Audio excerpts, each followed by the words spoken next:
Football, entertainment for life or a life of entertainment. On the evening of the 1st of October in the year 2022 AD, tragedy in Indonesia.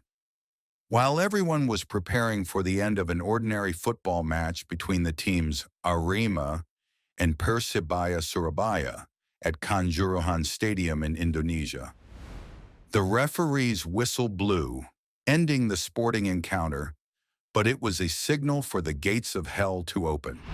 Arema had lost, and their loss was reason enough for their fans to rush towards the stadium madly.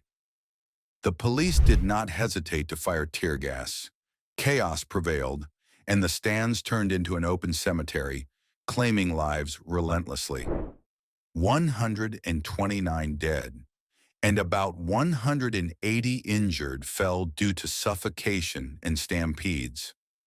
The recreational match turned into a bloody ritual that had been repeated frequently in recent decades. Is it a search for belonging? Warning us that what we thought was a recreational game has turned, for some, into blind faith for which emotions are stirred and lives are sacrificed. So what happened to modern humans? And what could turn a football match into a battle of identity and belonging, giving it martyrs? From prison to the stadium.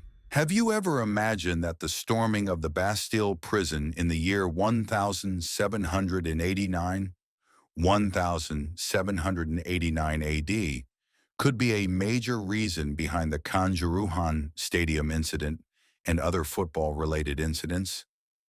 Echoes of revolution. Let's briefly recount the famous story then. In the aforementioned year, the Bastille fell, with its oppressive symbolism of the existing royal clerical regime in France. This fall heralded a raging revolution that would sweep through all of Europe, hanging the last king with the entrails of the last priest, ending the authority of religion and clerics, and beginning another secular phase that does not join hands with religions in the unseen. It is the world of modernity that freed itself from magic, as it claimed, where everything is present here without the unseen or metaphysics, and reason and science are capable of explaining and expressing everything. Modern humans became arrogant, believing they were the dominant force in their world, before awakening to world and nuclear wars in which their modernity delivered them to ruin upon ruin. Their solid modernity disintegrated into a fluid, empty one, in which one consumes everything to feel a degree of security. In the midst of getting rid of magic, contemporary humans forgot that they needed meaning, searching for something.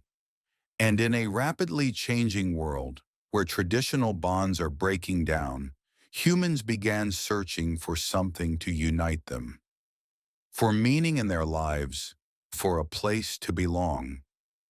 From here, alternative spiritualities emerged to fill the void of lost meaning. And among these spiritualities, sports affiliations emerged to frame the meaning they were searching for. In Maslow's famous hierarchy of human needs, the individual's social needs come in the middle of the order after instinctive and safety needs. Sense of loneliness.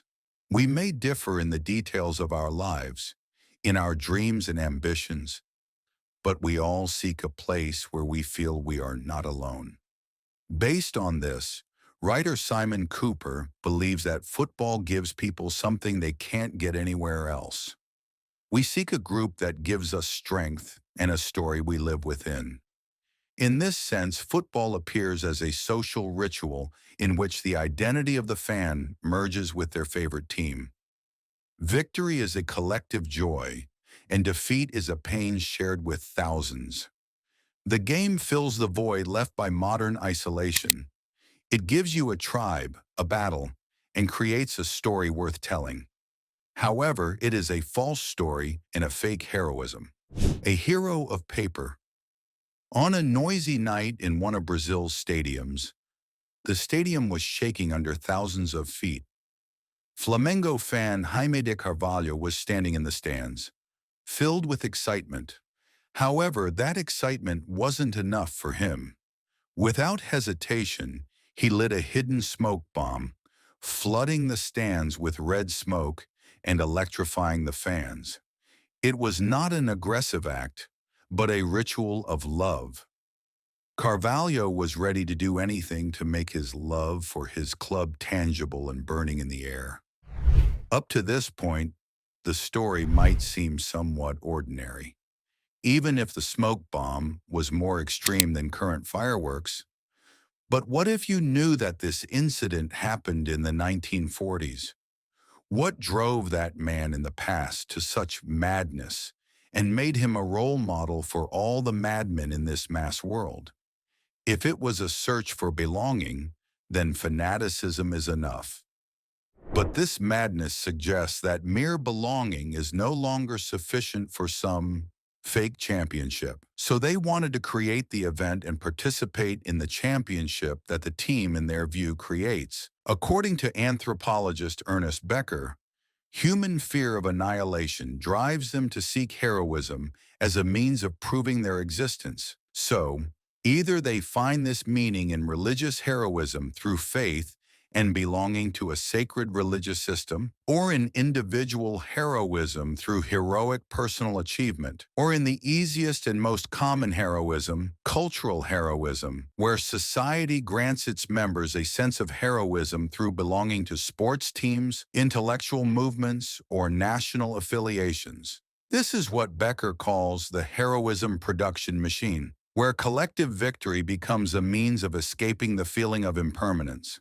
Cheering for the team is not just encouragement, but a declaration of self and belonging to a story that extends through time, granting humans the illusion of immortality. And the louder this declaration, the greater the heroism. With this understanding, football transforms from just a game into a huge industry where stars are made, emotions are invested, and sports are used as a substitute for political and military victories. When national victories weaken and societies lose their unifying symbols, the team becomes a refuge, the player a savior, and the match a battle everyone awaits to regain a sense of identity and belonging. These are the victories of the defeated, fuel of frustration.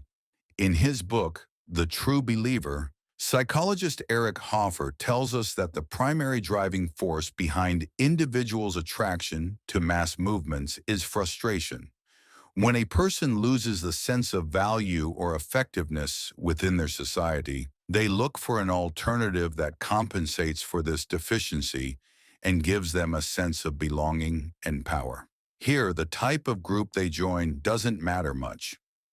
What matters is that it gives them the feeling that they are part of a larger entity, and that the victories of this entity are their personal victories. When their team wins, they don't see it as just points counted in a league table, but as a personal victory that confirms the correctness of their choices. And when they lose, they feel as if a part of them has been defeated. In this regard, philosopher Damon Young believes that part of the magic of football lies in its absolute clarity. It has specific rules and clear numerical results. Unlike life, which is often more ambiguous, taming untamable. In other words, it gives the fan a certainty they need and a temporary sense of control in a world that seems untamable. But can belonging to a sports team compensate for true belonging? Or is it just a pleasant illusion that fills an existential void? Apparently, the answer preceded this question during the past few minutes. Therefore, the most important question is, do we seek to deny simple pleasures that ease life's burdens? Or do we seek to keep this pleasure as entertainment, not a fragile substitute for real life?